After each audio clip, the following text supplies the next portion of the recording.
Ada sebuah rahasia bernegara yang juga merupakan pelajaran di akademi dulu, yaitu bagaimana strategi bernegaranya Bapak Negara Indonesia, yaitu Bung Karno. Tentunya sebagai putra Indonesia, kalau di akademi dulu ada cerita sejarah yang membawa nama Indonesia, bangganya bukan main. Maklum, itu di negara seberang soalnya. Dalam hal keilmuan di akademi dulu, sekedar menginformasikan urusan Rothschild, ada lebih dari 10 jam pelajaran di kelas menjelaskannya. Misalnya, bagaimana mereka temurun mengendalikan kawin antar sepupu demi menjaga kemurnian turunan mereka dan menjaga harta mereka dalam sistem distribusi keuangan dan kendali sumber daya alam dunia. Jadi, ketika pelajaran bernegara dari banyak negara diajarkan, selain dari sisi who control the world dan how the world work, sampailah ke strategi bernegara Bung Karno. Dan ini keren sekali. Ceritanya kita sederhanakan.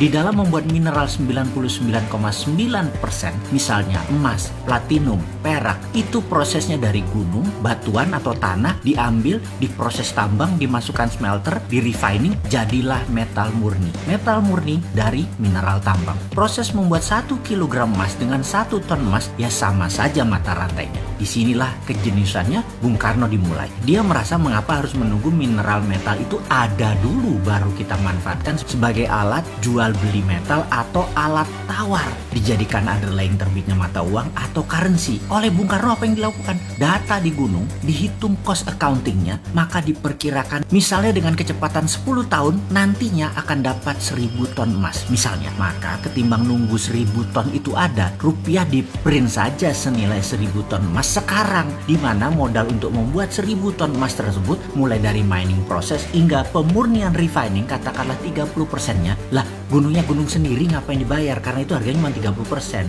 Yang dibayar hanya proses tambang hingga pemurnian saja, karena itu dapatnya cuma 30%. Yang 70% uang cetak tadi untuk membangun proyek produktif. Dan proyek produktif seperti industri tidak harus di Indonesia, bisa di luar negeri. Proyek industri tadi adalah underlying lapis kedua selain emas dan hasil metal mineral tambang di Indonesia tadi. Dengan ide tadi, maka di tahun 1955 sebagai dasar undangan 50 negara hadir di Indonesia dalam konferensi Asia Afrika, dikatakan bahwa mereka atau kita bersama-sama akan membangun poros tengah negara non-blok, tidak miring ke Soviet, tidak miring ke NATO Amerika. Non-blok akan membangun kekuatan ekonomi dengan porosnya Indonesia dan akan membiayai banyak proyek industri di negara-negara non-blok. Apa yang terjadi? Benarlah hadir pemimpin revolusi dari setiap negara dalam undangan tadi. Tiongkok, India, Pakistan, Mesir, Korea Utara, Kuba, semua tokoh revolusioner semua mengharap dukungan Indonesia. Bayangkan ada Nehru, Gamal Abdul Nasser, Bhutto, Mao, dan tokoh legendaris dunia lainnya hadir di Bandung, kota kecil dari negara yang baru 10 tahun merdeka. Saat itu,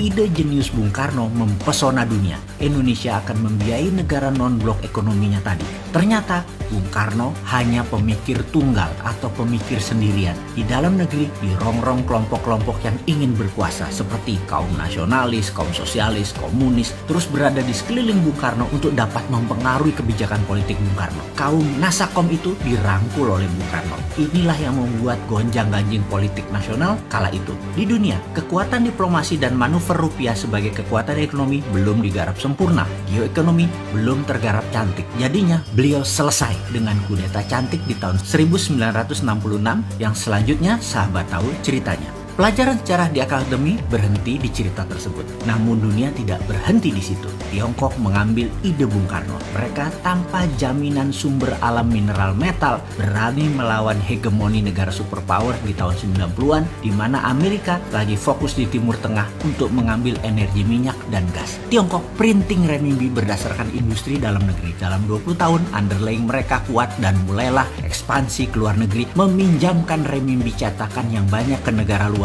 dengan nama obor, One Belt, One Road. Lebih sempurna rencana Tiongkok bukan hanya meminjamkan renminbi, tetapi juga teknologi, peralatan permesinan, tenaga kerja, semua harus dari Tiongkok. Sempurna rencana mereka jauh lebih baik daripada rencana awal Bung Karno. Ide Bung Karno jenius, tapi anak cucu dan putra bangsa nggak paham akan geopolitiknya Bung Karno. Strateginya mudah dibaca waktu itu dan mudah dipatahkan karena Bung Karno sendirian. Sekarang, mengapa kita tidak sempurnakan Bukan lagi ide Bung Karno, ide Patih Gajah Mada, ide Tiongkok dengan menggunakan sumber daya alam dan rupiah. Beranikah kita melakukannya? Sekarang kita tidak boleh terjebak obor Tiongkok lagi dan permainan hutang serta bunga IMF Amerika. Kita harus bermain cantik di antara dua kekuatan. Dengan kekuatan mineral road, kita mengingatkan jangan miring ke Amerika, jangan miring ke Tiongkok. Saat ini kita miring ke salah satu sisi. Kita tidak netral lagi. Kita bisa dilihat menyalahi amanah undang-undang sebagai negara netral, negara bebas aktif. Dan informasi ini hanya mengingatkan, gunakan lebih dari satu hati di dalam mengelola negara. Hati-hati.